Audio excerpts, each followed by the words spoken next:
Hello, everyone.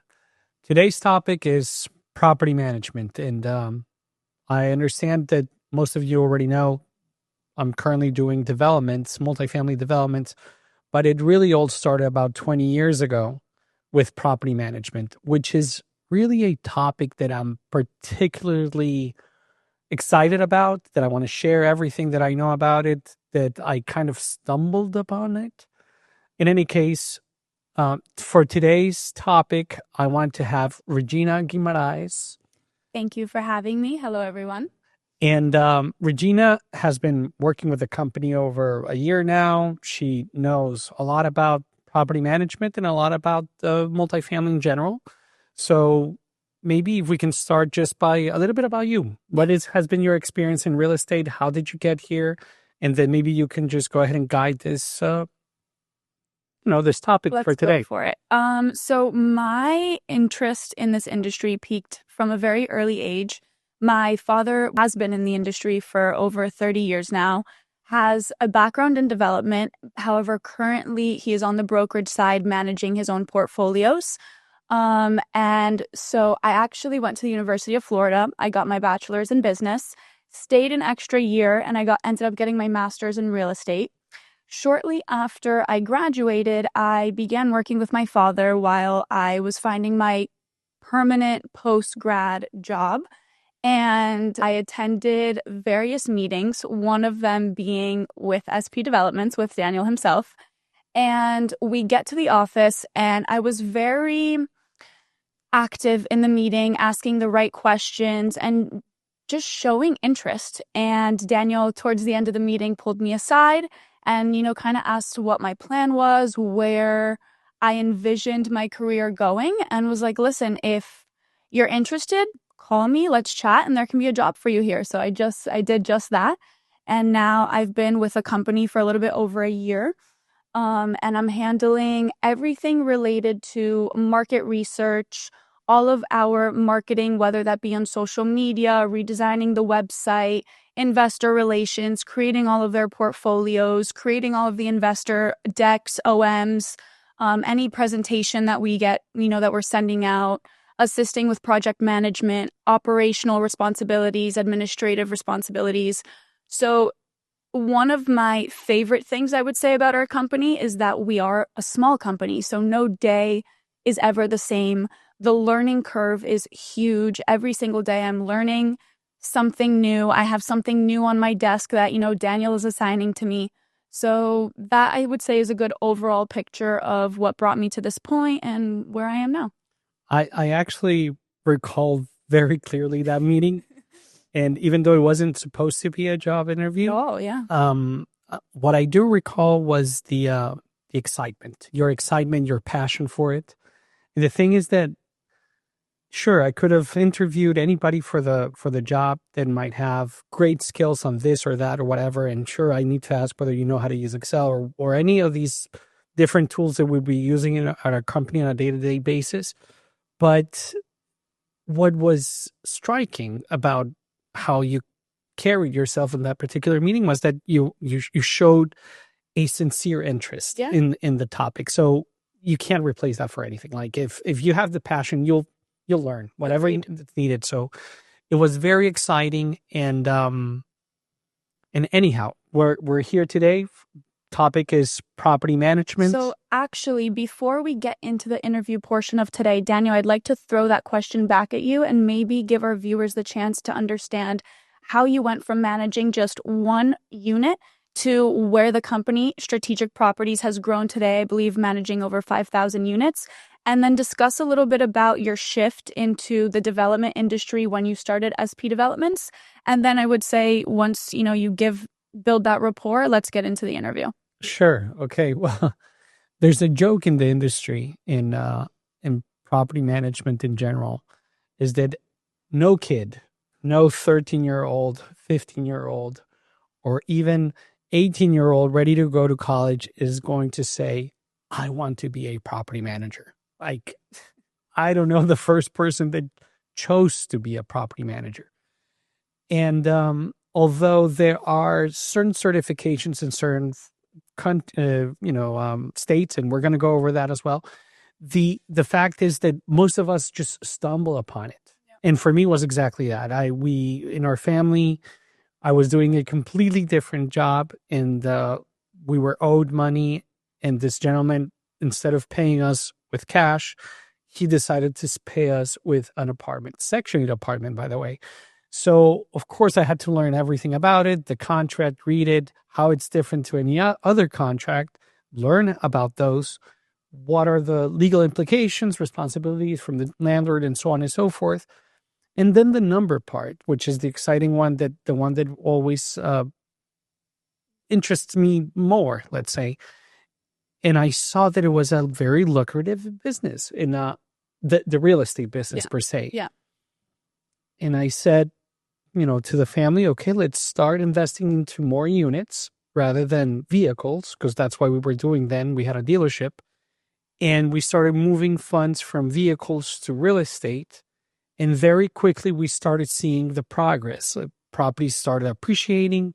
We started receiving income on a monthly basis. And as we kept the portfolio growing and growing, I caught the interest of friends and family, new partners that wanted to venture together with us. And they came in with funds, and we started buying smaller properties and so forth.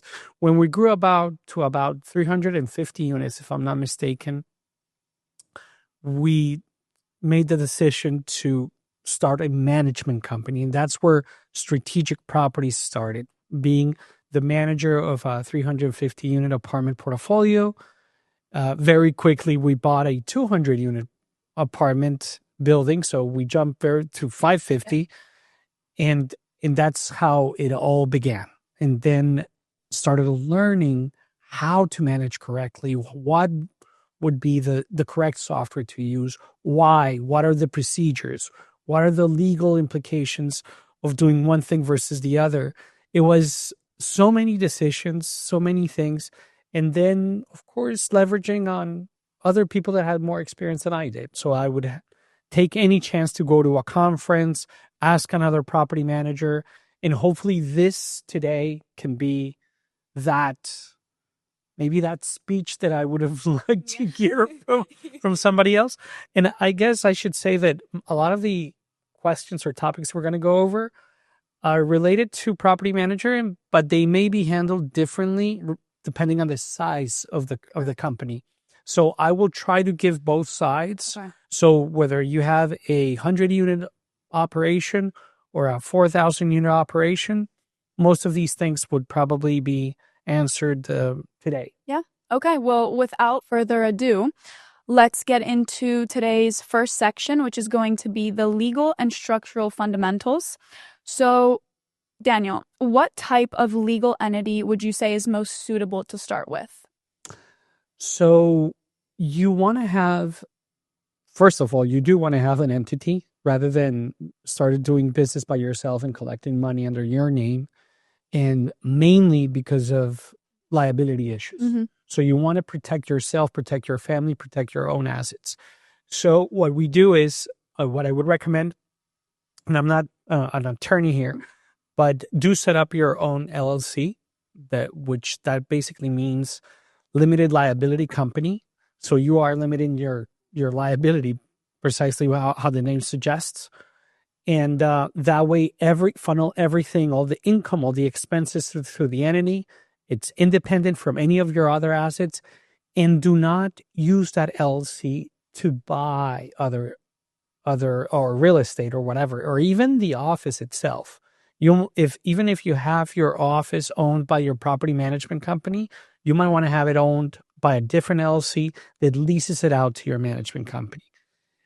Property management, unfortunately, falls into many lawsuits, and will explain more or less how to protect yourself against it. But at least you know that this LLC is just a shell company, it just has your desks and a couple of paper or whatever, but nothing more than that.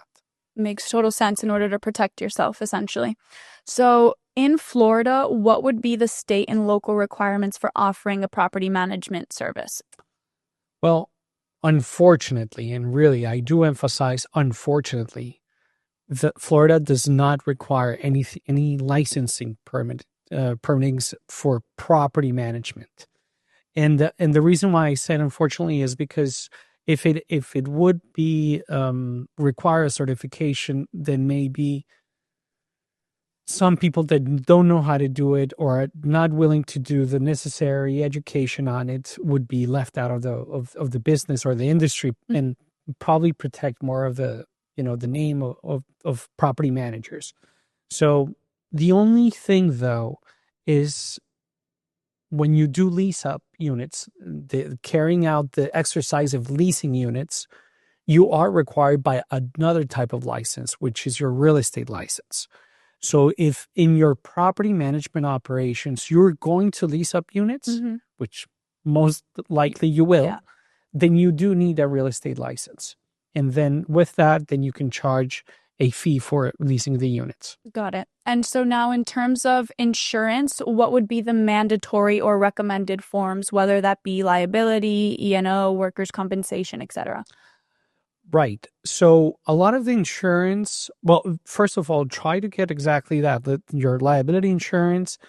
If you have workers, especially if you have people working at the properties, you definitely want to have uh, workers' comp insurance to protect yourself and protect your employees of any harm.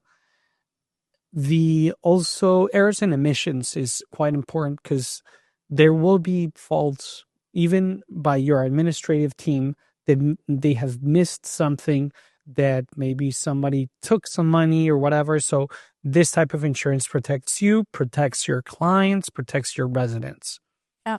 And so how would we manage third-party funds, So third party funds would be whether used. held in escrow, trust accounts? Yeah. So I separate them depending on the size of the client. So this is, so I'm going to give a different example for a fourplex maybe, or a single unit that you're currently managing versus you're managing a 200 unit apartment building. So let's me start with a later one first. For a 200 unit apartment building, you always want to keep at least two separate accounts, which is the operating account for the property, the security deposit for that specific property as well. And sometimes I'd like to have like a separate account for CapEx, for capital improvements, any type of big repair there or a renovation that's being done, then keep that in a separate account. So that again is for bigger operations, 100 plus units and so forth. For smaller ones, you can keep what's called a trust property management account. Banks like Chase offer something like that, in which your software would, you only have one single account in which you're receiving income from all different types of units and different type of owners, but the software will separate what those monies, who owns those monies separately, and they will keep a separate ledger and everything. Yeah. So continuing from that, what type of management contract are we going to be using with these property owners? There are some templates out there for property management contracts. If you do have the funds or the ability to choose an attorney to review it, please do so, because there might be very significant differences in the type of management contract that you want to use. So our own management contract has been evolving with every other lawsuit that we've received or any other case or problem that we faced. We add one thing and the other and so on and so forth. At this point, our management contract could well be into the 20 pages or so. Um, Maybe to start off a small operation, you don't need something that covers it all, but please have it reviewed by an attorney. And so, in terms of legally protecting the company from potential tenant and owner claims, how would you go about that? Mm, so there are clauses that protect your owners from something that you did wrong. So if it's something that your staff did as a mistake, and they took money or affected the owner or the property in a bad way, that would protect the owner. But then, just as those clauses exist, there are clauses that protect the property management company. So, if there's a lawsuit from a resident, let's say, that's claiming that their repairs were not met and they had issues with mold or any type of issues like that, they can they will be suing the owner of the property and sometimes adding the property management as an additional defendant in the case. If that happens, you will need a clause that basically holds you harmless. So a clause that says if your business, which is your property, is being sued by somebody, then I need to be protected from it. You need to cover my legal expenses as well. And this is a fairly normal clause that most contracts already included. So it shouldn't be a surprise to your owners. Yeah. Next question you did touch on a bit before. So do we need separate legal entities? So a management entity versus a holding company in order to reduce liability exposure? Yes. Yeah, you do exactly like I said before. I would separate those LLCs. It's a very minimal cost to open a new LLC. Keep things separate, keep things with different operating agreements. It's going to protect you always. So, yes, absolutely. What would be the legal templates that we would need from the start? So, a management agreement, vendor agreement, lease addendas, indemnification clauses, etc. So this changes, first of all, state by state. So depending on the state that you're in, you can get a good package to start with and read over it, understand it. Any questions, go over it with your attorney and try to then work from that. I think that that's a good start. Yes, you're going to need, for instance, so let's start with the management agreement first. The management agreement is going to lay out what are your responsibilities, what are your duties, as well as in your rights as a property manager. What is it that you're allowed to do to the property, with the property, on behalf of the owner? What is it that you do have access and what not? All of this will be negotiated on the management agreement. Very important. Then vendor agreements. I like vendor agreements, and that's something that we only started using recently, as of maybe 10 years ago. And I should have used them from the very start, in which we require their W-9s, we require their initial information, we require their agreement. This one's important, that any work done by them on a property is owed by the property and not by the property management company. Again, most of the cases we're doing third-party property management. We don't own the properties. Yeah. And maybe I may have a stake ownership in the property management company, but very likely I don't have any stake ownership in the property itself. So there's no point in asking me to pay for the bills that are owed by the property itself. So maybe clear that up, make it in bold. They should understand that even though the call came from the property management company, the work was done at the property level and should be paid by the property owner.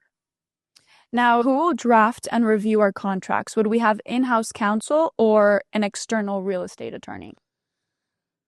I mean, for you to have somebody in-house, I'm guessing you would probably have to be around 7,000 to 10,000 units. I don't even have that. Yeah. Like, we don't have inside counsel. We do have, my brother happens to be a real estate attorney. And so we do inquire with him a great load of questions. Of course, he charges for all his work, as he should.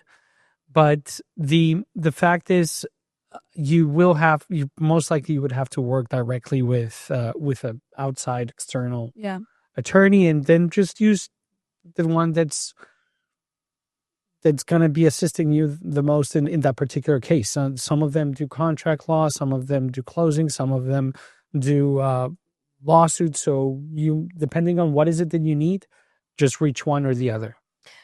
What data protection measures are required for handling tenant and owner personal information? So this is going to depend by state, and the tenant's information is very sensitive. So I what I would suggest is use a platform, a software, something that, and we're going to talk about that in a bit, that already has certain degrees of measures to keep information from not flowing into the wrong hands. Um, I wouldn't just suggest a Google Drive. If that's all you have, just put it with some protection, with password protected files, so that not everybody in the office has access to every tenant's social security and so forth. Mm-hmm. So try to use a platform that helps you with this and organize things. Got it. So that wraps up the first section. Now moving on to operations and internal structure. What software or platform would we use to manage the properties, payments, and maintenance? Okay, so I've been through plenty of softwares. I'm going to try to mention them, all of them, the ones that I had contact already. I initially started the whole operation with a spreadsheet. So just Excel. And it's my advice, do not even try it unless you have like 4 units. And even 4 or 10 units might start getting pretty cumbersome because you have a tenant ledger that you need to follow. So either you're really good at Excel to keep things very organized, but my suggestion would be just to use a property management software. From Excel, we jumped onto QuickBooks, which QuickBooks is not a property management software per se, but it's an accounting platform that at least keeps things organized. Mm-hmm. It wouldn't be my suggestion either. If you want to do this for real, I would jump to a little bit the next step. Now, the next ones that I used were Propertyware and AppFolio. Slightly different. I ended up liking AppFolio quite a lot. It's great for single units, and that's how they really started. Like they would cater to smaller portfolios, more multifamily units. Nowadays, I think they've evolved, and now they can offer property management for bigger multifamilies as well. But when they started, they had pretty big competitors in the big multifamily space that I also ended up using. So I did use Propertyware, I used AppFolio, then I used uh, Yardi Breeze, Resman, of course. I was waiting for that one. Yes, and before Resman, we were using RealPage. RealPage is a very big company. Ended up buying Propertyware, so now they have like the single units and the bigger units or the bigger multifamilies. So both of them were in their house, let's say. Uh, Altogether, they are gonna have some differences. They're gonna be a little bit, ones might be more expensive than the others. We should probably do a whole review on one by one, but it's ultimately going to depend on how you operate. So ask the right questions to each one of your softwares. Look into their fees, because it's not just the one fee that they charge on a monthly basis. They have other fees related to how they collect payments. So notoriously, Yardi, for instance, is quite cheap when it comes to the amount, so to receiving rents through the portal, but it can become very expensive for on your monthly basis on a per unit with all the perks that you end up adding. So it's going to depend mostly on you, just like a car. Like which car is best, it depends. And now when it comes to handling maintenance requests for 24/7 emergencies, how do you handle them, or how have you handled them in the past? This is a must, by the way. So if you start doing property management, please solve this one way or the other. There are different ways of doing it. So if you have a very small operation and you can't just pay for somebody to be on the clock at 11 p.m. on a Saturday, then you can use outside services that can take emergency calls and then filter them. And if needed, then wake you up or wake your maintenance tech up to go and resolve a maintenance emergency. But you do need to set this up. Now, when you have bigger operations, typically, even like let's say a 200 unit apartment building, that may have either 2 or 3 maintenance techs. And what we used to do was rotate them on a weekly basis, and each one on their 1 week would be the contact for any emergencies. So their phone would be open, just waiting for a call to be made at 2 a.m. on a Tuesday, and they would have to come in and take care of the matter. Then the next week is a different person, and so on and so forth. And so would these be the same people that would also oversee contractors or service providers, or would you have someone else on your team designated to oversee those people? No, completely different. The maintenance techs are strictly people that are doing the job, but then what we have is for vendor relations, we use our regional managers or our maintenance supervisor at the central level. So we have somebody in the central level that deals with vendors on a day-to-day basis, understands how they work, what they charge, and so forth. So they're the ones that are supposed to vet them, make sure that they're the right vendor for that particular property, and so forth. And in terms, if you were running a smaller operation, who would be that individual? Most likely would be yourself. In a smaller operation, you're going to have to get your hands dirty, involved, go to the property, meet the plumber, meet the electrician, make sure that you're in agreement with how they operate, what is it that they do, how they do it, how they're going to be finishing the job, expectations. Yeah. And so what are going to be the processes implemented for periodic property inspections? So it depends again on the property per se, but I would, even for smaller properties, let's say a 10-unit apartment building, you should at least inspect the property once a month, hopefully twice a month. Now, what ends up happening though is that for a small property like 10 units, you're still going to have to send somebody at some point during the 30 days to do any type of job. So you might as well just put those together and make it work. And since you're sending your handyman to do a window replacement or whatever it's needed, have him inspect the property that very same day. Take photos of anything that's missing. Sometimes what they see is just bulky trash like a mattress that's on the curb. So that needs to be removed. Take a photo of that, note it, and then make sure you open a work order for it and get that resolved. And so how do you prepare and deliver monthly reports to owners? So this changes as well depending on the size of their portfolio. So let me start with the smaller operation. Okay. With a smaller operation, you just need to see cash in, cash out. You will know that if you have 4 units, you're supposed to have four account ledgers of income, and then a couple more coming out as expenses. And you can just manage that operation in a cash basis. That just means that you're following how much money did come, or how much money did I start with, how much money came in from rents, how much money came out from expenses, and how much money am I left with. That's it. You barely have to keep track of a balance sheet or anything like that.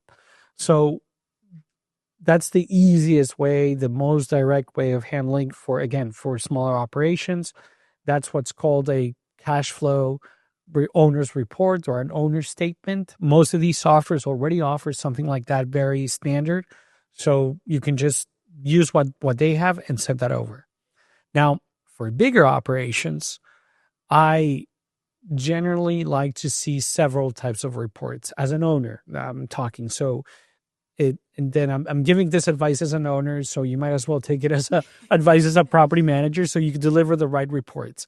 But at the very least, you want to send them an income statement, hopefully for the last 12 months, so that you can see how everything has been evolved from in the last 12 months, how maybe collections has been improving and so forth, and how expenses have been kept. I like to see that report on an accrual basis rather than cash basis. It's much easier than to see, very high peaks when you pay the insurance or the property taxes. It's difficult to track really how much money am I making if you're not doing it on accrual basis. So I would strongly suggest that report on accrual basis. Then you have, most importantly, your balance sheet. So that's going to keep track of your balances. What is it that you have in the bank? How much money is owed as of today, or as the ending of that, it should be the last day of the month. And so as of the last day of the month, how much money do I owe? How much money is owed to me by the most likely the residents? And then you, that way you can keep easy track of how funds are moving along. Another report that's useful might be just a general ledger report.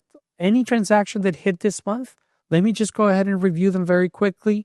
It might be 4 or 5 pages, but most likely you can just scroll down very quickly through the incomes, see that everybody was paying maybe this amount of money, and then track the biggest expenses and so forth, or try to follow that there are expenses that you don't recognize and go back to your property manager and ask them to explain or remove or anything like that. Yeah.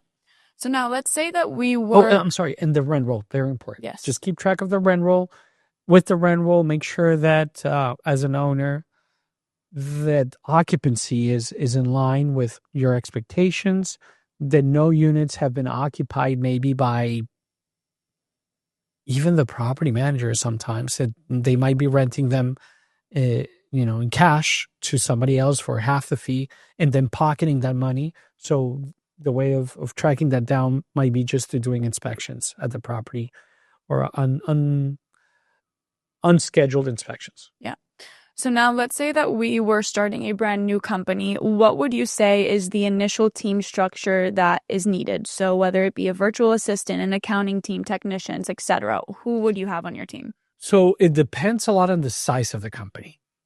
And so if you're saying that you're really starting off,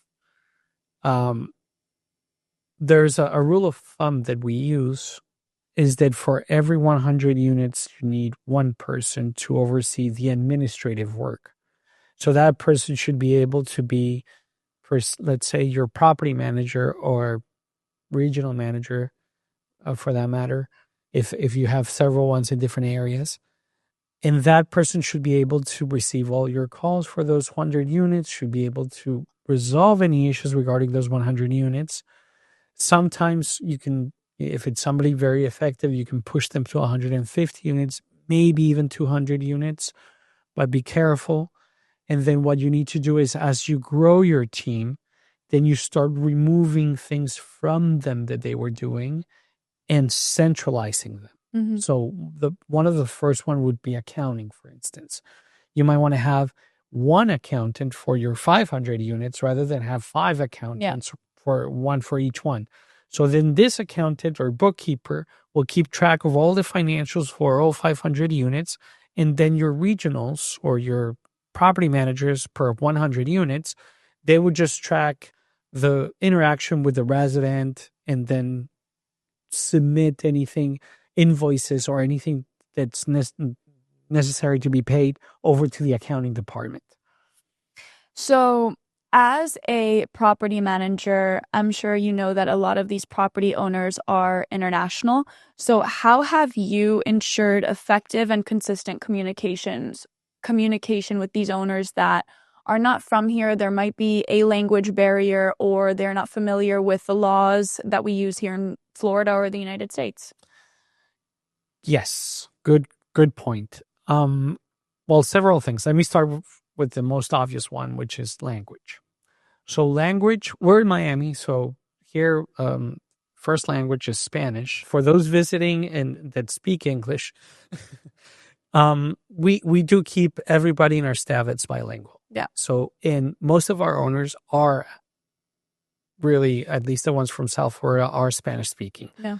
Now, the reports are typically in English, but most of them do speak English or are able to or understand at least the writing in English.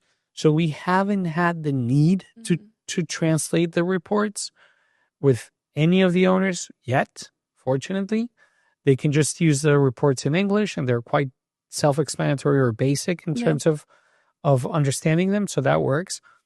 But one more thing that you mentioned, it's sometimes translation is lost, not in the language itself, but in the essence of the business. And I love Argentinians. I accept in soccer, but I was about to say that. other than that, I really love them. I have plenty of Argentinian friends, but it's been a challenge trying to have them agree to the standards by which the industry is held in South Florida when compared to Argentina. So maybe they're real estate owners in Argentina and don't understand why, if the refrigerator is broken, why wouldn't the resident be responsible for fixing it? And the fact is that not only is that completely outside the norm, it's I don't know, I don't follow any type of contract or property management contract that for something residential, the tenant would be responsible for something like that, something that they didn't damage. Yeah. Like in the refrigerator. What else could they what could have they done wrong to the refrigerator to mess it up? But the expectation sometimes is that everything should be responsibility of the resident, and that's where we start to have an issue with the owner.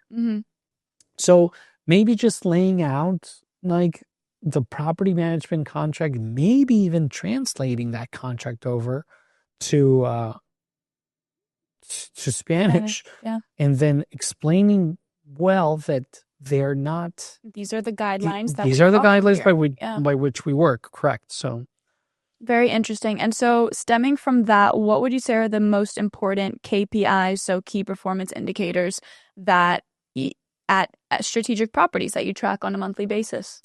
So if we're gonna go numeric on that topic, which again, key performance indicators would be as much.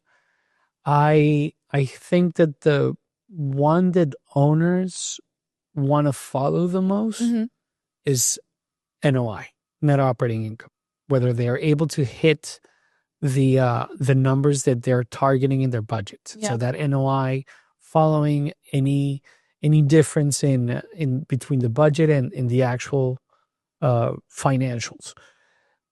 What would follow from there, though, is most likely occupancy. Yeah, for sure. And then second, not, I would say maybe in third position, but almost second together with occupancy would be collections. So percentage in collections. If you keep tracking those two, automatically you'll be improving your NOI. Yeah. So those are the main three components that I would follow. So in the past, how have you gone about onboarding new property owners? Well, it's incredible the amount of things that you need to be aware of or that you need to have in control in order to manage a property properly. And so what we do is we have a list of an onboarding list, and it's quite extensive. It's not just the rent rolls and prior financials, it's records. So you need to have leases, you need to have prior utility bills, the latest month's prior utility bills, but maybe sometimes helpful to have the last 6 months. You also need the keys. You also need access to all common areas keys as well. You need to have anywhere from all the list of vendors that you've used. How much are they owed? From whom?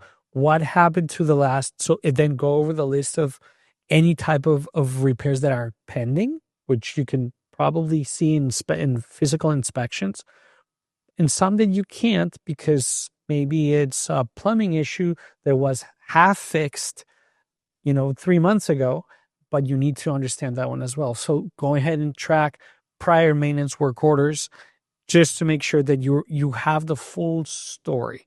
So best thing you can do is have a very complete list. I think last one I had, what I did is, even though it had close to 60 items, I uploaded it to ChatGPT and I said, just complete this for me. And I think it rounded it up to about 85 or 90 items. I like the extra 30 items, so I left them there. So it's always good, to keep right information. So now, same question, but instead of two property owners, I'm gearing the question towards tenants. So what would the onboarding process look like for them? And additionally, what about screening these tenants? Okay. So for existing tenants, please, communication. Just they they don't need the owner's approval.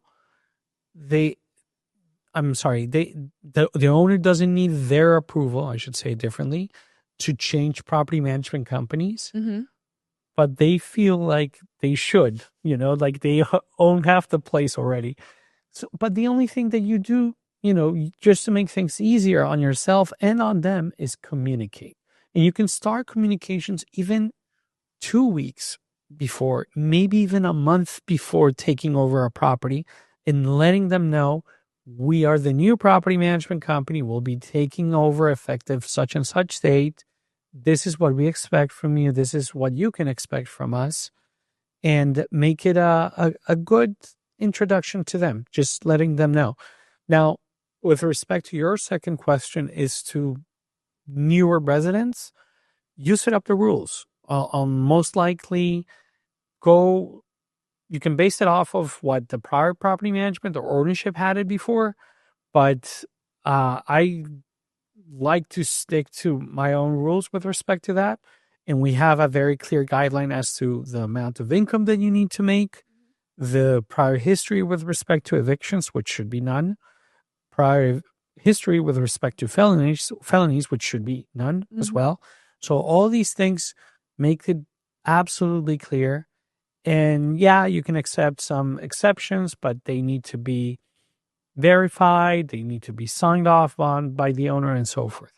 Now, going back to one of our previous questions where I asked you, okay, you're opening up a new company who is going to be on your initial team. So would you outsource any of those functions? So anyone from bookkeeping, for legal, digital marketing, maintenance dispatch, etc. You at the beginning you have to. Yeah. And you're going to start choosing what things you need to verticalize. And sure, you can start using some VAs, for instance, and they might be cheaper. Just be careful. What is it that you're using them for? Because typically VAs, which are virtual assistants, are just good task managers, Yeah. but they're not property managers. They're not trained in it, unless they are. But I think it's hard to find that specific talent in other countries that are doing your VA back office. So at beginning you're gonna have to choose which things you do personally, which things are done in-house, and which things are left to some other companies to be done. Uh, I would, some of these softwares, property management softwares, do offer some of these perks, of course, for a hefty fee, which are that they would take your leasing calls, for instance.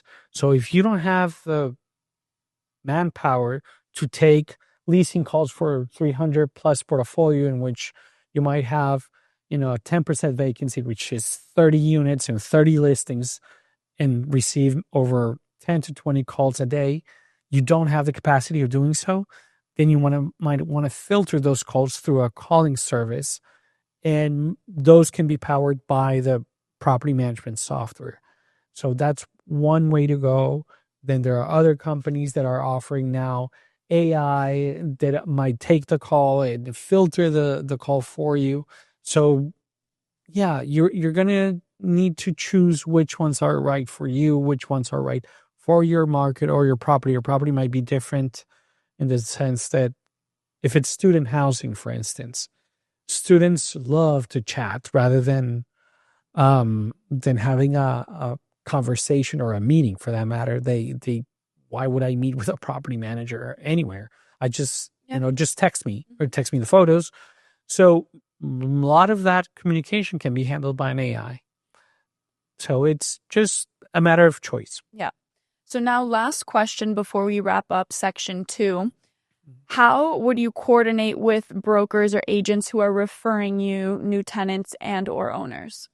So I think I've seen this done by other property managers to grow their business, but the way that we deal with it is that we give the first month as a commission or as a fee Mm-hmm. to friends, brokers, typically are mostly real estate brokers Yeah. or commercial brokers that have a relationship with multifamily owners. And if they bring their relationship over to us, we will give them the first fee, the first month over to them. So, Awesome. So now getting into the finance, pricing, and accounting section of today's interview. What management fee or payment structure will be most competitive? mm, so it changes Mm-hmm. significantly depending on the type of multifamily property. Right. For smaller operations, and I'm talking between one unit, like a single unit, a house or a condo that you're managing, up to 10 units per se, or maybe even up to 20 units, Mm-hmm.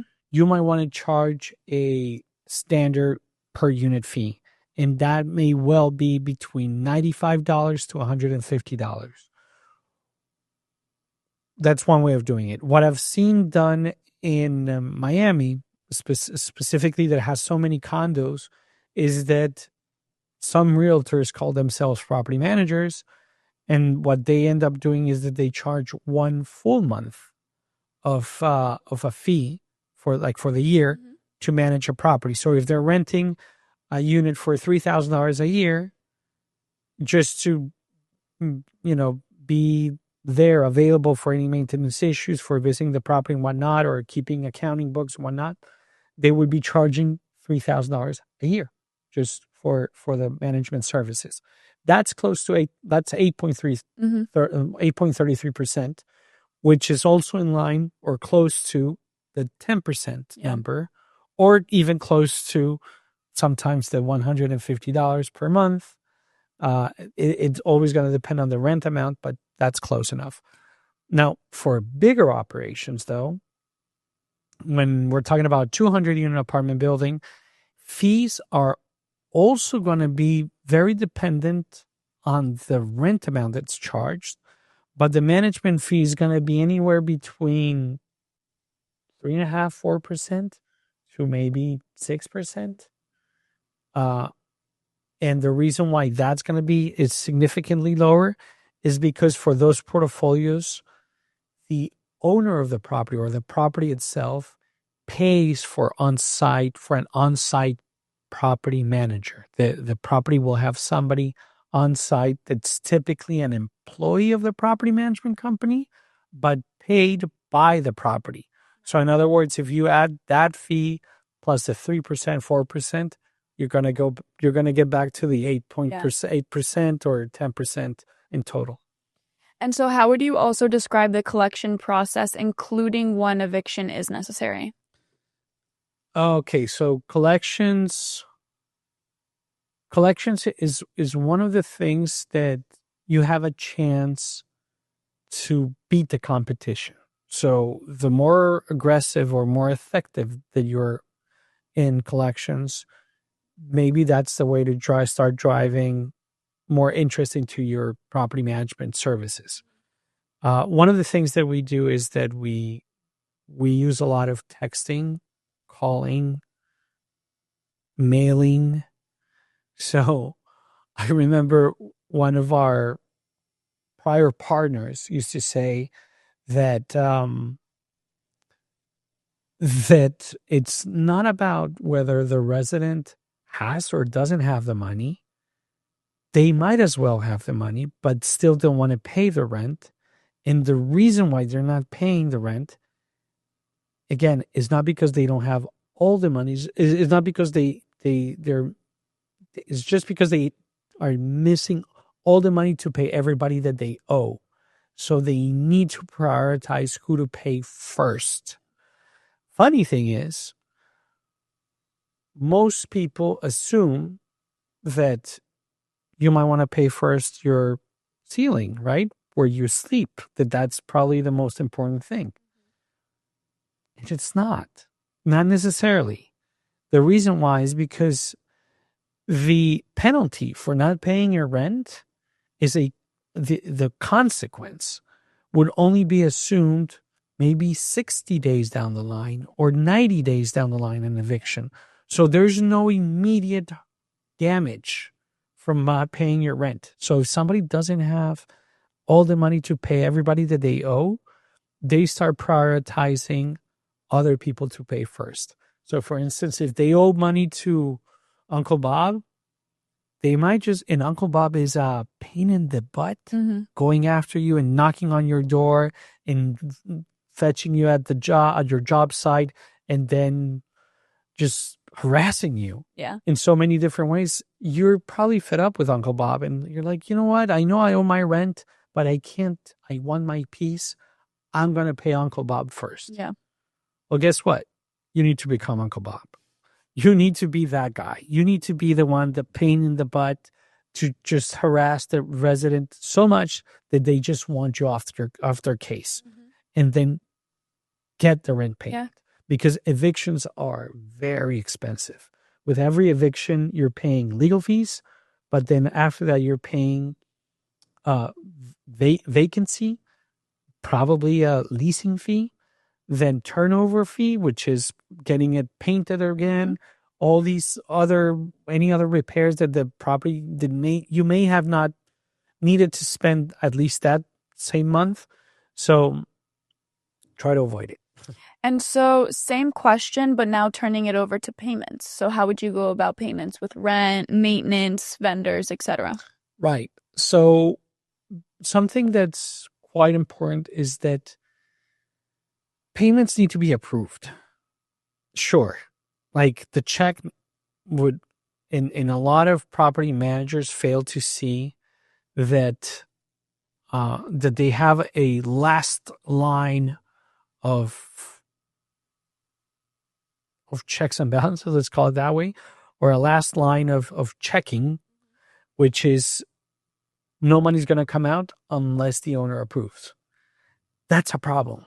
Because if the vendor already did the job and you're just waiting, a week later when you get the invoice and the owner says, I didn't approve that, then no money's going to come out. You're going to have a problem with that vendor. The vendor is going to sue the owner, and it's going to have a bigger problem there. So what you need to avoid is that the approval needs to come before. It needs to come from the owner to approve the work and the amount, and then making the payment is not an issue anymore because it was already approved. So if the job was already done, then payment goes through. You don't even need to go back to the owner necessarily if the repair was already approved by the owner. And so what are the accounting reports that you guys are using to track the finances of the property? Accounting reports, well, I like to start always with the P&L, strict up P&L compared to the budget. So we do have a budget for every property. We compare how we did on January versus what we had in January for our budget. What is the difference? Where did the difference come from? And then go to the balance sheet and see if there were any big changes in funds, most likely coming from capital expenditures that were not included in the P&L. So if a lot of money was invested there, then I would be able to see it on the balance sheet. Keep track whether we have enough reserves in our operation account. So all these things are critical in keeping track. Like I said before, rent roll, just standard. I want to see where the occupancy's at. And I'd like to look at the delinquency report. seeing the 0 to 30, 30 to 60, 60 to 90 days report, and then decide on evictions being processed based on that report. Yeah. So going from that, how do you manage the security deposits and any refunds? So be very careful. Legally in Florida, you are allowed 30 days to return the security deposit. I know a lot of people are sometimes dependent on receiving that security deposit the day they move out so that they can use it with the next Then, yeah. unit. Typically, that's an issue. And the issue is that you don't have the time on one day to inspect the property properly to and I'll give you the example. Maybe you're able to inspect it and you did see some issue. How much are you going to withhold for that issue if you don't have a vendor coming over and quoting it for you? Yeah. And most likely they're not going to show up on that same day. So that's why typically you are allowed 30 days to get back to the tenant and tell them you had a $2,000 deposit, but we're going to withdraw $600 for the paint because everything is a mess now. You painted different colors at the unit. We need to make it white again. Mm-hmm. So, but you need the quote from the vendor, so enable to deduct those amounts. So just make sure that your contract, your lease, states that clearly. It's stated by the statutes anyway, Yeah. but make it very clear to them. Maybe even in bold, so deposits would be returned 30 days after. And then, of course, make sure that you're looking at their ledger. Are they owing you any money for pet fees, for late fees, for prior rent monies? You first need to deduct all of those monies prorate from the day that they deliver the keys over to you, and then return the deposit or whatever's left. How and when will owners be paid? Typically, for smaller operations, and bigger for that matter, we do it on a quarterly basis. Mm-hmm. Unless there's a specific request that an owner needs special funds for whatever reason on a certain month, we can always work with that. That shouldn't be an issue. But typically, it's on a quarterly basis. Some of them choose not to withdraw money at all. They just want to keep it there unless they just request it once a year. Mm-hmm. So it depends a little bit on the owner. And what initial budget is needed to launch operations? For a property management Yes. company, okay, that would depend, of course, on the size Mm-hmm. of your company.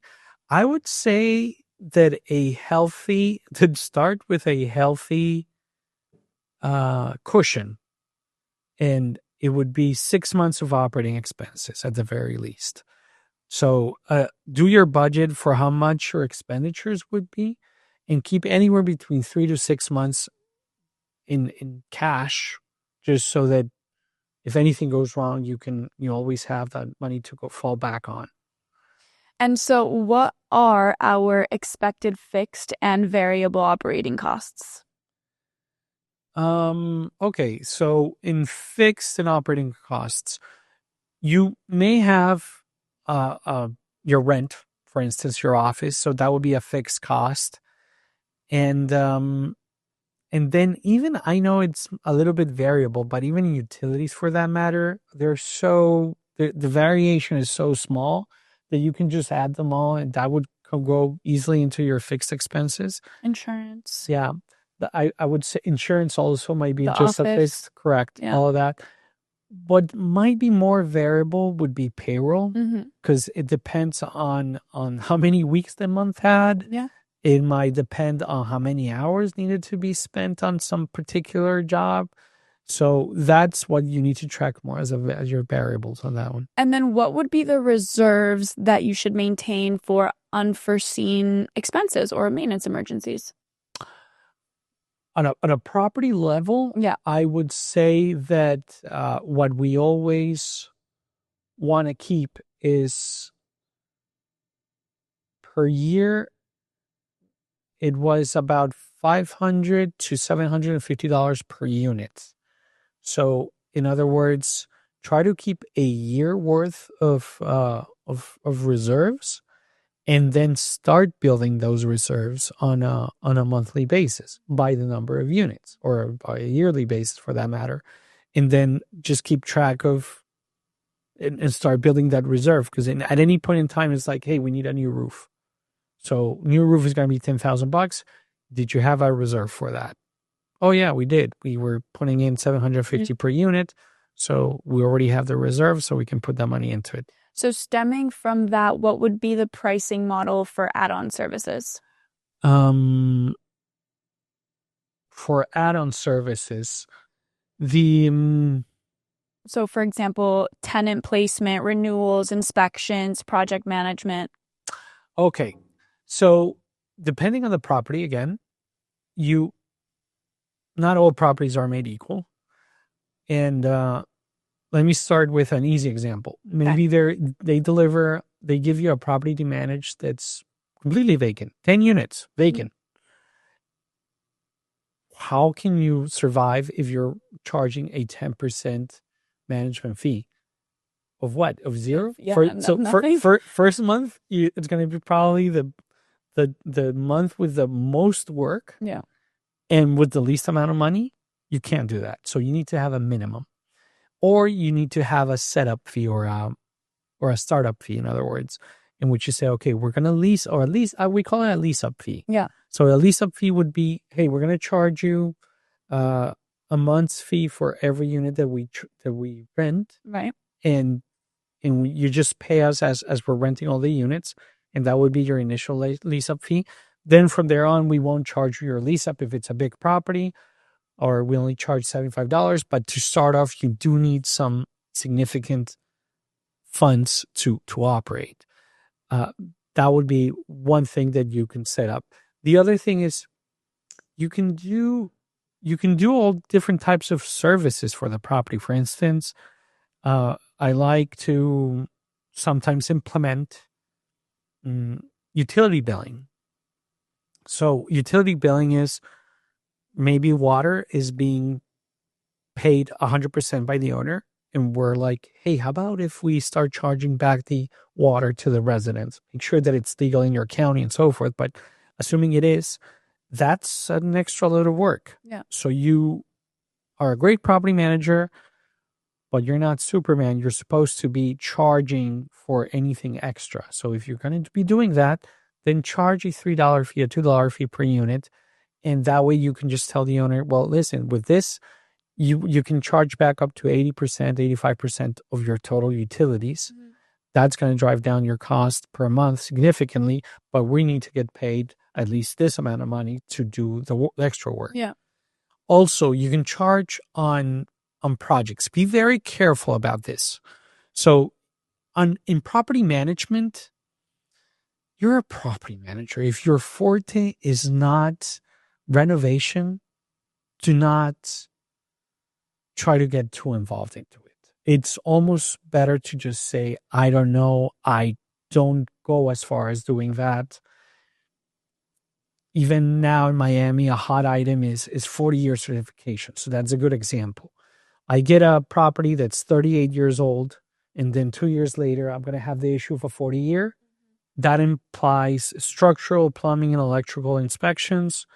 Sure, I can do the appointment for it. But if the engineer comes back and says, like, yeah, your building needs structural work and is going to require to have this, and that, and you don't even understand what he's saying, do not get involved into it.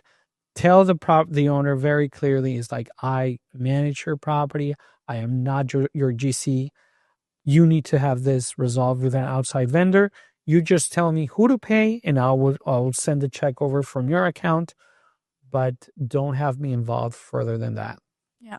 So now wrapping up our last question for the finance section of today's interview, what is the percentage of collected rent that you tend to reserve for maintenance or capital improvements? So for maintenance, it depends on the age of the property, and it's typically anywhere between, I know this is a big range, but it changes between $900 and $1,800 more or less per unit per year. If it's in great condition, just go, you want to be closer to the 1,000. But if it's something that's going to need a lot of money, you're going to start moving up that number close to 1,800. Then for CapEx reserves, anywhere between 250 and 500, also depending on the condition of the property. It's and also per unit per year. Beginning section number 4, vendors, maintenance, and technical operations. So, Daniel, what types of vendors will we need? Plumbing, electrical, cleaning, painting, etc. So you need everything, all of those that you just mentioned. You might want to, and the fact is that most owners that don't want to manage their properties do have some expectation that you're going to be able to handle these. Yeah. Now, there are many vendors in Miami or probably in your area or your city that can manage most of these easy repairs. Try to just avoid the bigger ones, like something that a GC might have to do, or Right. or a full renovation. That's something that you might not want to have yourself involved in unless you know how to do it. But otherwise, just keep good track of at least 3 different handyman vendors that can handle most of these jobs, and then you're able to get quotes from one or the other or all 3 for certain jobs. How are you going to be guaranteeing fast response times and quality work? For vendors, it's a matter of trial and error. Mm-hmm. And sometimes they start great and then just fall off the Yeah. the trail in terms of service, and you need to get them back on or replace them. And it's just being on top. Yeah. Just make sure that you are diligent about inspections. Try to oversee some of the work. You cannot oversee all of it or you'd go broke. I'll give you an example. If you, for every $100 fee, every $100 job that a plumber fixes, if you expect to go and see it yourself, that visit is going to cost you $60. Your time is money as well. So then you didn't make it. You basically spent $60 of your own money in overseeing $100 job. So it doesn't make sense. But if you have turnovers, try to put them together within your route and go to them before the job starts, go after the job was finished, review everything. Those visits take no more than 10 or 15 minutes. And that way you keep track of who's doing the right job and for the right amount of money, and rinse and repeat, and just keep a good, you can never trust just one. Unfortunately, you have to use several different vendors and replace them every other then. So, what are the protocols that we're going to be following for remodeling projects and any major repairs? I think clear communication with the owner, first of all, is the moment you see, like, for instance, a ceiling fell down, and the ceiling fell down because the roof collapsed. Maybe a tree, maybe a hurricane, something like that. That's going to involve roofing, interior work, painting, maybe plumbing, some electric. That's a renovation. Yeah. Again, if you're not a GC, try to keep away from that. You can ask the owner, it's like, you know what? For the next 2 months, I'm not going to charge you a fee on that unit. I'm not managing that unit for the next 2 months. Go ahead and hire yourself your own GC. These are 2 numbers or 3 numbers. I'm not responsible for them. Just do your deal with them. And then I'll get back to your unit once it's ready, but I can't oversee a project this size. Yeah. And so for this personnel that's being hired for these repairs and services, are they required to have any licenses or insurance? They are they are required by law to have their licenses and insurance, but it's your job to make sure that they do. So just ask for proof of their insurance within your package, in your vendor package, let's call it that. You would ask, and I guess you could use more or less the basics of what any condo association does. So if you've lived in an apartment building, you know that, and you want to have your plumbing fixed, or you want to change a sink from one place to the other, whatever you want to do, if you're going to do work to your unit, you're going to have that approved or by your condo association. Yeah. They're going to require exactly that. Your their license, their insurance to be mentioning them or adding them as an additional insured, and that's going to take time. So that's why you always have to charge what we call a markup on whatever job you do, because you need to chase down the vendor, you need to make sure that they did the job, you need to pay them, you need to track their licenses. All of this requires work, so you need to charge extra for that. And what are the SLA service level agreements that we're going to require for response times and job completion? So by law, and I don't mean that you need to stick by law, but any tenant that sends your request for a job, you have up to 7 days to complete the repair. And that's if the request was sent in writing. So that's where the time starts. Mm-hmm. I'm not saying wait 7 days. Yeah. I think depending on the emergency or depending on the job, you might want to call it emergency or not. One of the things that how we decide whether something should be taken care of within 24 hours is if there's issues with the plumbing, like with the toilet on a 1-bedroom apartment, and they only have one bathroom. So in other words, they don't have anywhere to go, then you need to fix that within 24 hours. Heat and air, AC. If any of those two issues are a problem, you need to resolve that right away. Electricity, they cannot be left without electricity. If the electricity is another issue, deal with that right away. If entry as well, maybe they busted their door or something, that's also an emergency. You need to take care of that within 24 hours. So you need to have a team of vendors that either is available to meet those guidelines or find somebody else. So that's what I'm saying. Like, just keep track of several vendors. And how are you tracking vendor performance? Well, one of the things is I like to go back to the resident. Those are one of the best and easiest way to check on whether somebody did a decent job or not. Like, if I send somebody to paint a unit, yeah, I can go there. But if it's far, it's going to take me, like I said, $60 of my time just to review somebody's work. Some of the times you can just get the tenant's opinion. It's like, were you satisfied with the job? Did they take care of the issue you had in with a problem in your unit? And most often than not, they will give you great feedback. And so are we going to require vendors to be signing a service agreement outlining these expectations? Oh, absolutely. Just make sure, and not just that, in that type of agreement, I would add that they need to understand that whatever fee they're charging is being charged to the owner of the property rather than to the property manager. Yeah. Yeah, it's like, I'm not responsible for whatever you did at that unit in terms of money. There's an owner there. He approved it. I was just a middleman in having you guys reach a deal, but the money's owed to you by the owner. And who is the individual that's going to be responsible for scheduling, dispatching, and following up on any and all of these maintenance requests?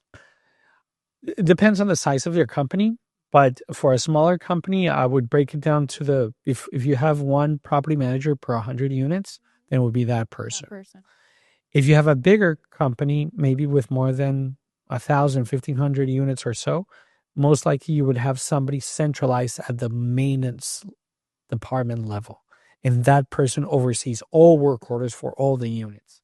So that would be the person tracking down everything that's going on. And how are you ensuring that these vendors are complying with OSHA, EPA, and any local safety regulations on job sites? So licenses first, Yeah. that they have an operating license, and that's as easy in Florida. It's just as easy as looking up myfloridalicense.com. You can ask for the insurance, make sure that it's still valid, that it's within the dates, and just go over the reviews. Better Business Bureau, go over whatever reviews they had, and make sure that they're compliant in that sense, that they had good reviews. All right.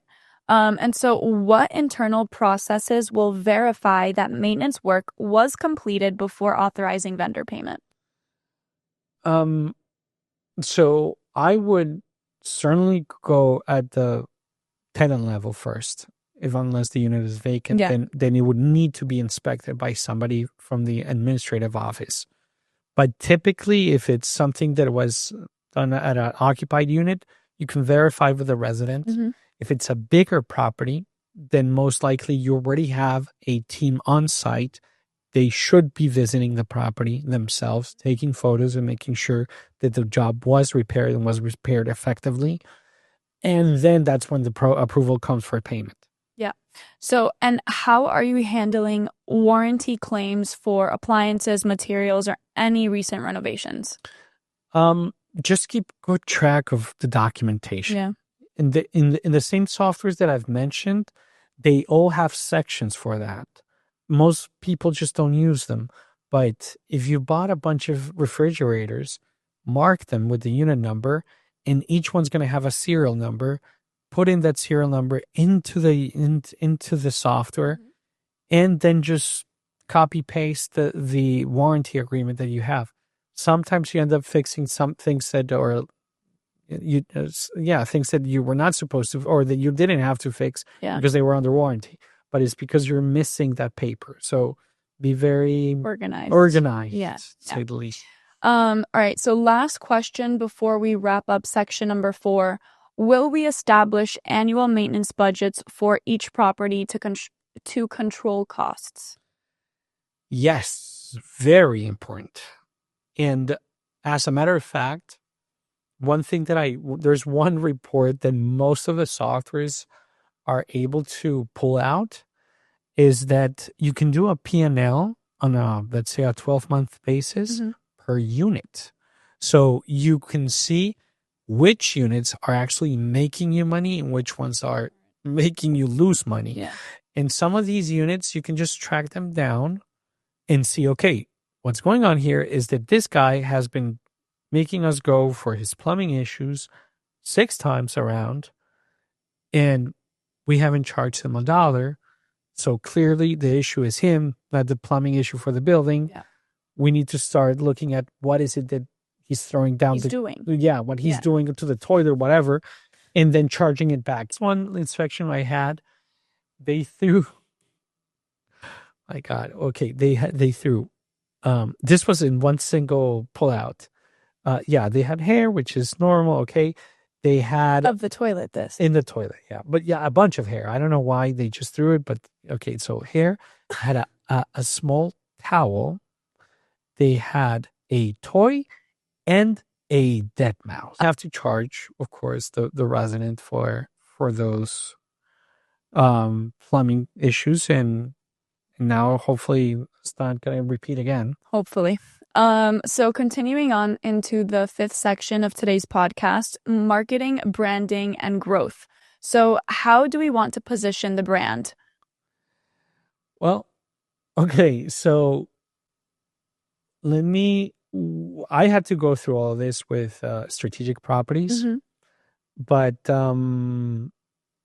the fact is that for SP developments, Regina has been doing most of this already and has been taking care of each one of these different things. So let me just turn over the questions over to you. And unless I'd like to add anything to them, I think, let's start with the first one. How do we want to position the brand? Personal or corporate boutique, even for a property management company? I mean, I would keep it corporate when it comes to positioning the brand. Number 1, credibility, professionalism, and learning how to leverage correctly. The next 2 points, I'll get there when you ask that specific question. Okay. I mean, I think the only thing I would add to that is that there are some brands that are meant or they were envisioned to be smaller, which is 100 units operation, 200 unit operation. And maybe you want to suggest that personal touch somehow. So it's like, yeah, I'm a property manager, but I'm your property manager. You talk to me and maybe your brand can relay that. And what Regina was saying, it works perfectly for bigger companies, which is her expertise in trying to portray your company in a more professional manner.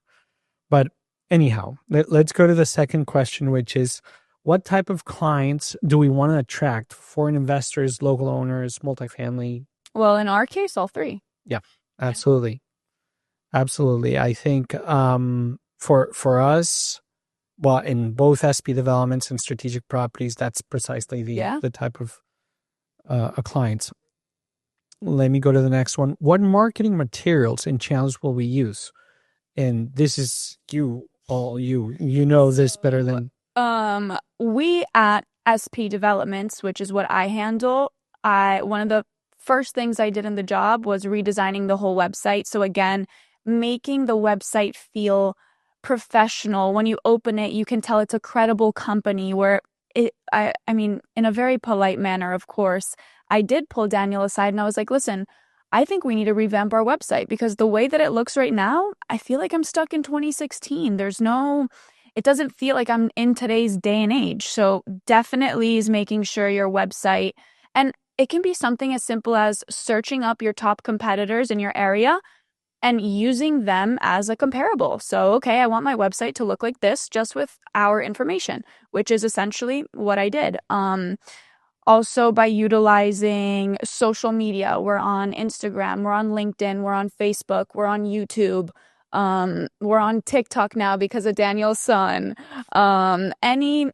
Brochures, absolutely anything and everything that you can use to market yourself, you should. If not, you're going to stay behind in the game. Yeah, I mean, I would add that the value that you brought in was making the company look 10 times the value of what it is. Like, at least it shows, just updating it shows that we care about what we're putting on in front of our clients and our investors and so forth. So totally quite important. Let's go to the next one. So what strategic partnerships can we form with realtors, accountants, and attorneys? In guess in terms of marketing our brand and so forth. Have you seen any of the stuff that we've done with that respect, or? Well, I mean, any sort of, in this business, it's all networking. So no matter the partnership, no matter, they're in brokerage, they're an attorney, they're in this, they're all equally as important because each one of them is going to bring something different to the table that in one way or another you're going to need. So yeah, I would say forming partnerships with all of them. It's a business of trust. Yeah. So, and trust is through referrals. Like, hey, I trust this guy. I know him for 10 years. I know playing golf with him or whatever. Yeah. He's a gentleman and I know that he can deliver because I've seen him doing it for other clients. You should bring your properties over. So yeah, just be aware of that and talk to all your real estate contacts, in other words. Exactly. Next, we have what will be our strategy for expanding operations into other counties, Broward, Palm Beach, and so forth. Let me get to that though, because you can right now. Strategic Properties is in 4 different states. We're trying to reduce one of those states, actually trying to be a little leaner or a little closer. It gets expensive when you start going into other areas. So unless you have the size, the number of units, I would suggest against it. I would rather just say no to opportunities that are 1 county or 2 counties away until you have enough size and enough staff that can effectively handle operations in different areas. Totally agree. How will we build brand credibility from launch, specifically on testimonials, case studies, certifications, affiliations and so forth. I mean, especially at least in my experience, just like you said, I do business with those that I trust, that I have that relationship with. And I would say that the same goes for brand credibility. From day one that you start working with people, you need to make sure that you are credible, that any single person that is going to turn around and talk about your company is going to have something good to say about it. So that goes back to the testimonials, doing case studies. I mean, we have from our past projects showing them our track record. Yeah, and I guess being able to show any other certifications, etc. What do you have to add to that question? I mean, be yeah, you have to start getting into all of these, even if it's on a case on one by one at least. Like we have a profile in Better Business Bureau. You need to start asking for any certification and then start building your portfolio of certifications, of training, of compared to what others are doing, what they have, what is it that you're missing. It's build up slowly. You don't need all of it at the same time, but it always adds up and helps. Yeah. Then we have, okay, what visual identity and tone of voice will define our brand? So I would say that there are three main points to this. I touched on this briefly a little bit ago, but to reiterate my point. So in my opinion, the number one most important thing is establishing credibility and professionalism through the voice and tone of your brand. Now, for example, the tagline at SP Developments. SPD was a company that was only founded in 2021, but by leveraging from the experience of our partners and our executives, one of the taglines we use today is, with over 30 years of experience, we provide you with exceptional services. So we leveraged on the experience of our executives. B, in terms of logo and colors, there's really no right and wrong here. I personally prefer to keep it very clean, minimal, and something that is designed to age well, and remain timeless as the company grows and the years go on. So colors, I would lean towards more neutral and accent tones. And then lastly, when it comes to social media, rather than chasing trends, we use the social media as an extension of our brand, of who we are. So we're reinforcing our expertise, our transparency, and ultimately the trust that we have between ourselves, investors, and partners. So the content really focuses on real value. So market insights, our project milestones, behind the scenes content, educational content, which is something we're doing here today. So I would say that that is a very good overall answer. Okay. Will we operate under a single brand or create several divisions? Like in terms of residential, multifamily, short-term rentals. I mean, let me see. I would suggest saying no to other divisions. Yes. I would suggest becoming an expert on one specific division. I've seen people that are great at managing condos, others short-term rentals, others student housing, others just straight up multifamily or subsidized multifamily.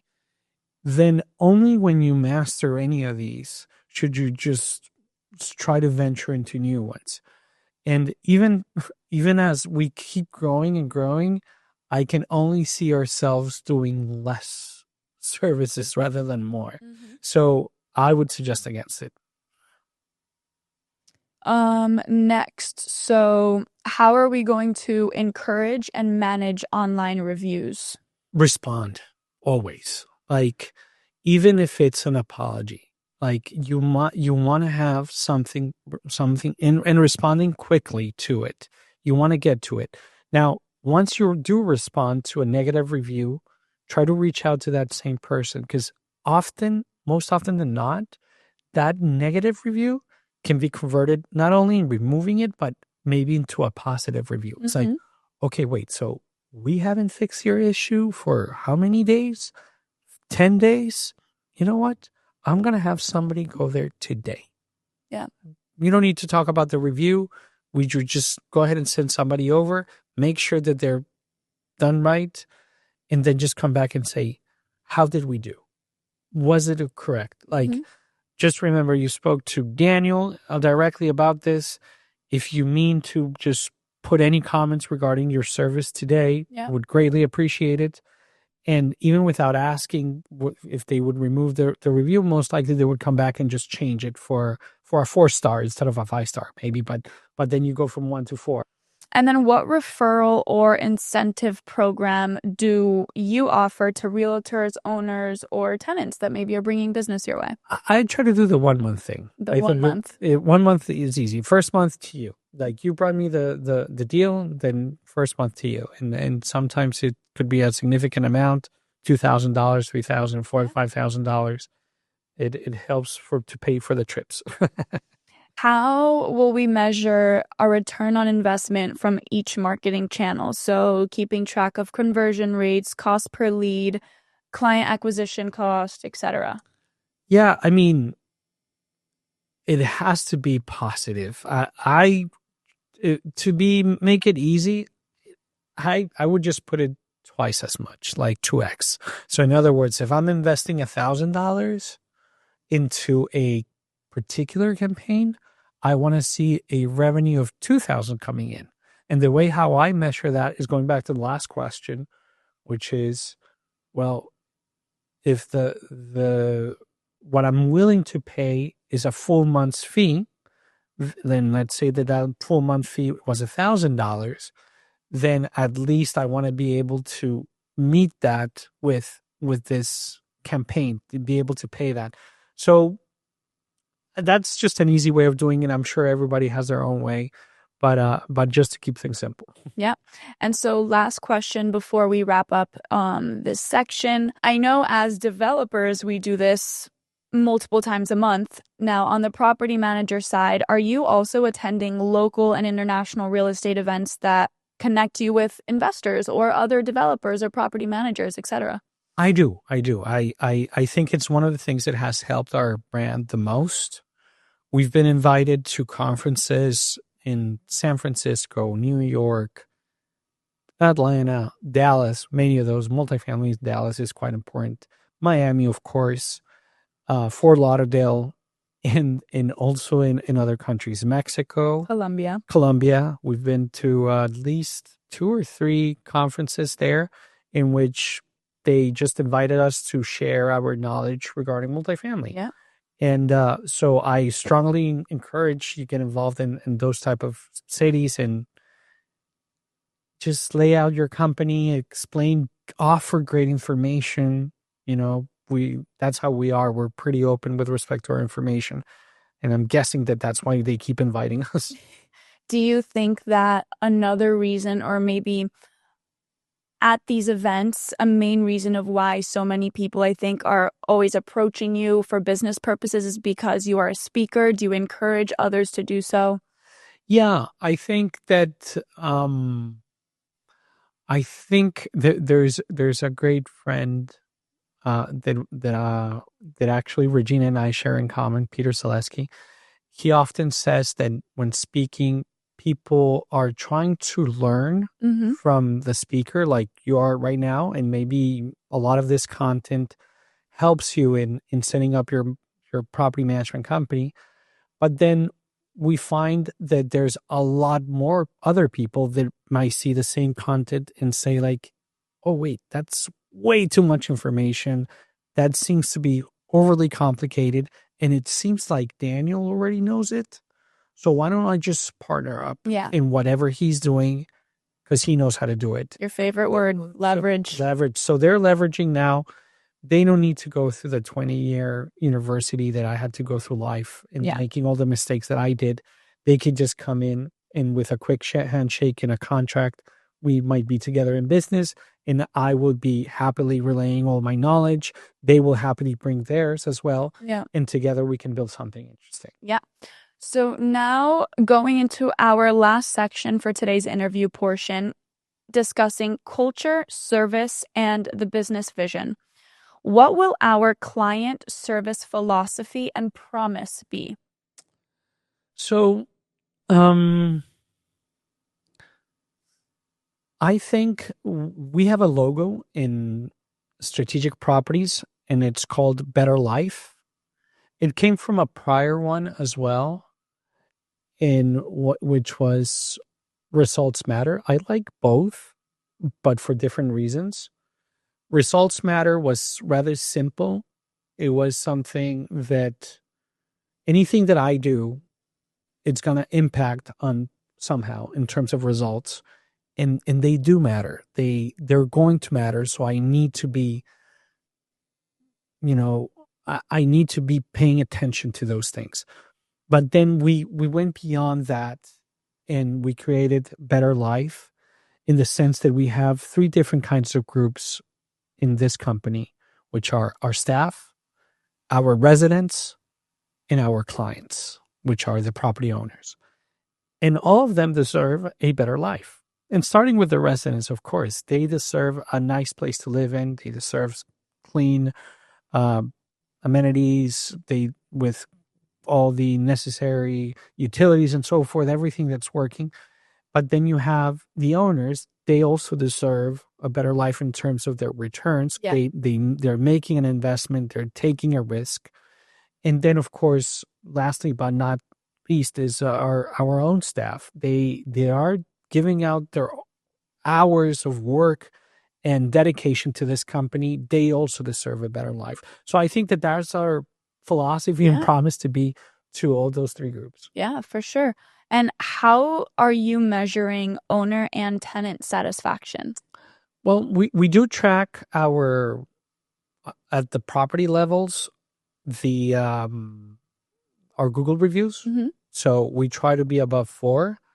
You know, there's a lot of people that typically like to give reviews is when they are not satisfied rather than when they're satisfied. Always. That's the only ones people give nowadays. Exactly, exactly. So it's hard to stay at the 4, but most of our properties are around there. That's one way of doing it. The other one is occupancy, I think, or renewals. If people are renewing their leases, most likely is because they're happy. So that would be a good way of tracking it. And now, in terms of number of properties, revenue, and your general reputation, what are the goals someone should have to achieve in their first year of opening their company? In a property management company, I mean, you're not going to make big bucks on a first year and maybe not even on the first 5 years. It's a long game. It's a long game. You have to be in for the long game. But you might want to try to break even. That would be a good place to start. You can also measure it more in terms of owner satisfaction of them renewing your management agreement on a yearly basis. So out of 10 clients that you may have, if 9 are renewing, then you're doing something right. Yeah. So I would try to keep that number up. Just try to focus on that. So focus more on the renewals instead of how many properties you have on your first year. Oh yeah, absolutely. Absolutely. Because that's only what that's going to do is just bring over referrals over from other owners. These owners talking to other owners and keep on going. Yeah. And so how can we also differentiate ourselves from other property management companies in our same county or in the ones next door? Well, in Miami-Dade, it's quite specific because it has its own set of rules, being that a lot of realtors call themselves property managers. Mm-hmm. So it's easy to differentiate yourself from them because they're doing it on the side. Yeah. That's not their main job. That's not what they're focusing on. They are. I think it's also typical for them to just be on one unit rather than in the whole building per se. Exactly. So it's easier to differentiate yourself from them because you can call yourself as like, no, wait, I'm a property management company, not a property manager or a realtor calling myself a property manager. Yeah. And I'm not just a one-man show. I have maybe a team of people that are experts. This is all we do on a daily basis. Leasing is only part of our business rather than for a realtor is leasing is their business. Yeah. And then property manager happens to be something that they do on the side. Yeah. Yeah. What core values will define our company culture? So things like transparency, accountability, innovation, hospitality. I mean, out of the ones that you just mentioned, I think I would start with transparency. Yeah. Transparency is about, clear records, having clear accounting, being consistent on your reports that you're receiving. So stick to that first.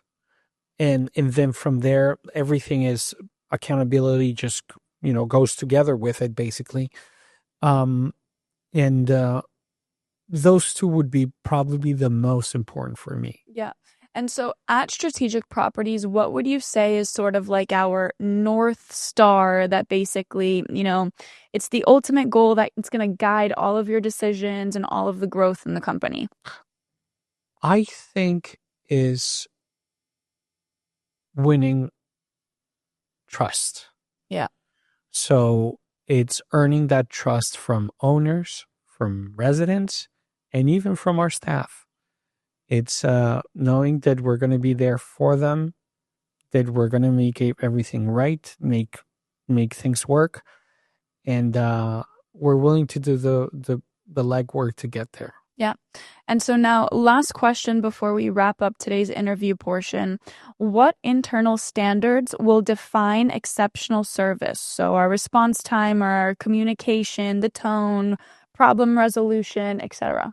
Well, response time, I would put it together with Yeah. communication because you need to communicate on a timely basis. So, yes, you need to send the right message, but it needs to be prompt.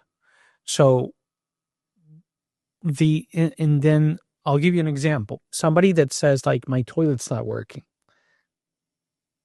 Maybe some property manager may take that work order and say, like, okay, this needs to be fixed. And maybe they even send it to a handyman. Mm-hmm.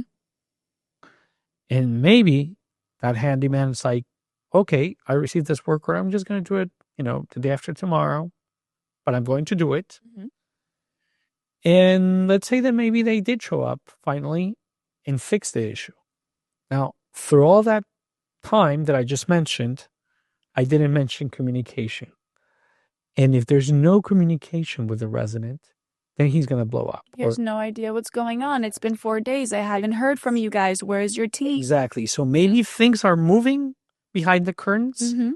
but if they're not communicated that that's happening, then it's as if you weren't doing anything. Of course. Yeah. For them, it's like, well, you didn't tell me you already contacted a plumber. Yeah. You didn't tell me that he agreed to do the job. You didn't tell me that he already gave an invoice or an estimate to the owner and that he's approving it as we speak.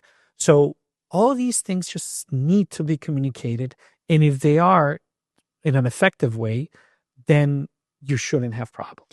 And so at Strategic Properties, do our tenants get these notifications via a portal, for example, where they are automatically receiving all of these? Very, very good question. Yes, we do have a portal. They're connected to their email addresses. They can log in and see everything that's going on, but every communication that we have is posted with them. So we received your work order. Our work order was opened, and this is the number of your work order, and this is the status of your work order. Kind of like the Uber experience. Yeah, so they can follow along. Where's your pizza, right? Yeah. So the same thing here. You just need to be communicating the steps along the way. And as long as that happens, I think everybody's willing to be patient. Yeah, no, communication is definitely key. Mm-hmm. Well, do you have any last thoughts, comments that you would like our viewers to listen into? Yeah, I mean, assuming you heard through all of this, or for different reasons that you were listening to this, maybe you're a property manager or a real estate owner, an investor, and you were seeking more depth on property management practices. I hope this was helpful. There are sometimes instances in which I would have wished I wasn't a property manager or just an investor. I like it. I know that I was meant to do this job. I think I learned a lot from it. I've also taken other steps to evolve into a developer now instead. And maybe I could have done the change a little sooner, but every person is different. Look at your own experience. Look what is it that you can add as being a property manager. And if this is for you, I wish you the greatest luck. I hope, and we will always be at, here A open. You can send resource. us a resource, Yeah. send us questions. We'll be happy to answer them. Yeah. Perfect. Well, thank you everyone for watching. Daniel, thank you for having me on today. Thank you very much, Regina. Thank you. Appreciate it.